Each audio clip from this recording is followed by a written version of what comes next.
Kita dengar bersama-sama anak-anak dalam bacaan pertama bagaimana Yosua. Siapa itu Yosua? Tentu kalian tahu Yosua adalah yang menggantikan Musa.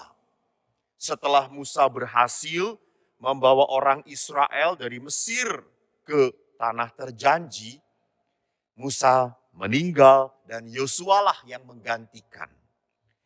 Namun rupanya Yosua jengkel. Yosua kesal karena umat Israel masuk tanah terjanji, mereka malah menyembah dewa-dewa yang kelihatan dalam patung-patung. Punyanya bangsa-bangsa Amori, bangsa-bangsa yang mereka tinggali. Orang Israel melupakan Tuhan yang sudah menuntun mereka dari tanah perbudakan ke tanah pembebasan. Maka saking jengkelnya Yosua berkata, "Hai kamu, pilih. Mau berbakti kepada Tuhan, Yahweh, atau mau kepada dewa-dewa asing itu?" Dan syukur kepada Allah, rupanya orang Israel berteriak, "Kami akan menyembah Tuhan yang kau sembah." Berarti orang Israel bertobat kembali lagi kepada Yahweh. Bacaan Injil juga sama. Rupanya Yesus pun berhadapan dengan murid-murid. Anak-anak ingat ya, kalau murid Yesus itu berapa? Ratusan, banyak murid Yesus. Kalau rasul itu 12. Jadi waktu Yesus bertanya kepada murid-muridnya, rupanya pertanyaan Yesus, kata-kata Yesus menggemparkan mereka. Sehingga tadi dalam bacaan Injil, lihat cukup banyak murid yang pergi dari Yesus, meninggalkan Yesus. Jadi kalau ada murid-murid yang meninggalkan Yesus itu karena apa? Pasti karena kecewa. Ada dua hal yang membuat mereka kecewa. Para murid kecewa pertama-tama karena apa? Karena Yesus tidak seperti yang mereka bayangkan. Yesus tidak seperti yang mereka inginkan. Mereka tuh inginnya Yesus itu buat mujizat terus. Biar hidup mereka enak. Lapar gak perlu bekerja, Yesus lapar, ubah batu jadi roti. Wah, langsung roti besar, bagi-bagi. Yesus mau main, buat langsung diubah lapangan jadi tempat bermain. Itu inginnya orang-orang itu mengikuti Yesus seperti itu. Biar gampang, biar mudah. Anak-anak, banyak juga anak-anak yang kadang-kadang punya pikiran seperti murid-murid Yesus. Yesus, kalau aku sudah menjadi pengikutmu nih ya Yesus ya, jangan sulit-sulit hidupnya, buat gampang dong. Kalau perlu saya nggak perlu belajar, nilai 9 terus, 10 terus. Gue mau jadi pengikut Yesus yang baik, setia. Ya enggak bisa toh ya. Kamu berdoa anak-anak sampai bibir kamu doer dan kamu nggak belajar, ya tetap ulangan jeblok. Gitu ya. Jadi jangan berharap bahwa ulangan itu akan beres dengan berdoa saja. Tidak seperti itu.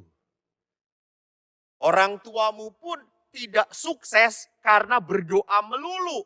Enggak, mereka juga harus kerja. Jadi jangan berpikir kalau sudah menjadi pengikut Yesus bisa enak-enak, bisa main terus, bisa kemana-mana, bisa jalan-jalan terus. Tidak. Yesus pun selama hidup di dunia 33 tahun, Yesus menjadi anak yang setia. Yesus menjadi tukang kayu. Yesus belajar bersama Santo Yosef. Yesus pergi ke sinagoga. Untuk apa? Membaca Taurat. Setia sebagai anak Yahudi. Jadi ini yang membuat orang kecewa kepada Yesus itu adalah apa? Kok ngikutin Yesus masih susah juga ya? Kok ngikutin Yesus malah kita harus menanggung salib ya? Salib cukup ditanggung oleh Yesus. Nggak perlu kita repot juga. Yang kedua, yang membuat para murid gempar, yang membuat para murid tidak suka pada Yesus, karena Yesus ngomong apa? Roh. Nah, supaya saya sesuai ngomongnya. Nggak hafal aku ini. Nah ini. Roh yang memberi hidup. Daging sama sekali tidak berguna. Yesus ngomong, roh yang memberi hidup. Daging itu sama sekali tidak berguna. Wow. Kalau gitu, main game itu tidak berguna. Wow. Kalau gitu, nonton film itu nggak berguna. Waduh. Kalau gitu jalan-jalan itu nggak berguna. Makan minum juga nggak berguna. Kan daging untuk daging kita. Bahkan belajar dan sekolah pun tidak berguna. Kan daging. Daging tidak berguna. Yang berguna memberi hidup adalah roh. Berarti yang penting itu apa? Doa, ke gereja, dan ikut misa saja. Itu yang berguna. Apakah demikian anak-anak?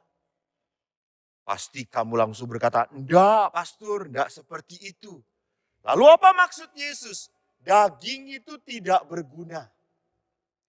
Maksud Yesus anak-anak, daging tidak berguna itu artinya apa?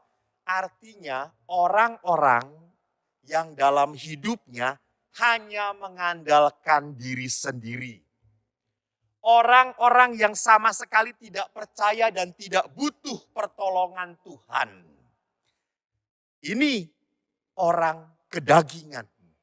Orang kedagingan itu orang yang merasa hebat, orang sombong. Kemarin pastor cerita, sombong itu seperti apa? Seperti ayam, itu yang bunyi-bunyi terus di samping gereja itu. Ayam itu sombong kalau berhadapan dengan ayam. Kalau berhadapan dengan saya, takut dia, gua tembak dia. Tapi ayam itu kalau ayam jantan dengan ayam jantan, sombong. Dia membesarkan dirinya. Nah, orang sombong itu adalah orang yang membesarkan dirinya. Tidak butuh Tuhan lagi. Bagaimana? Apakah ada anak-anak yang tidak butuh Tuhan? Ada loh, ada. Seperti apa?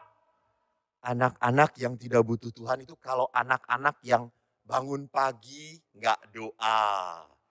Mau makan langsung hajar saja. Selesai makan ditutup dengan selesai. Lalu mau tidur, blek aja tidur. Mau belajar, kagak ada doa. Orang yang tidak pernah berdoa adalah orang yang sombong. Anak-anak yang tidak butuh Tuhan.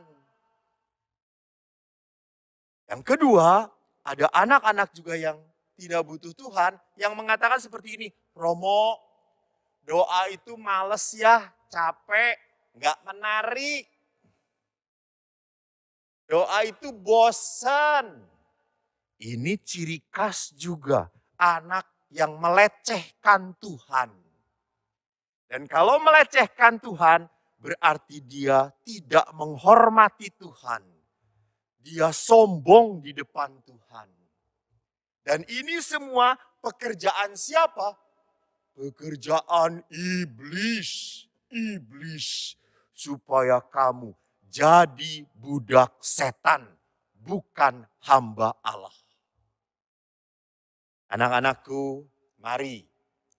Kembali lagi kepada Santa Helena yang kita rayakan pada hari ini.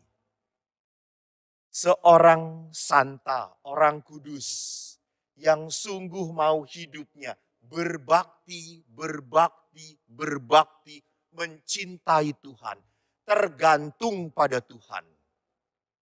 Bahkan nanti kamu kalau cari ceritanya Konstantinus, Konstantinus itu menang perang karena dia melihat tanda dari Tuhan.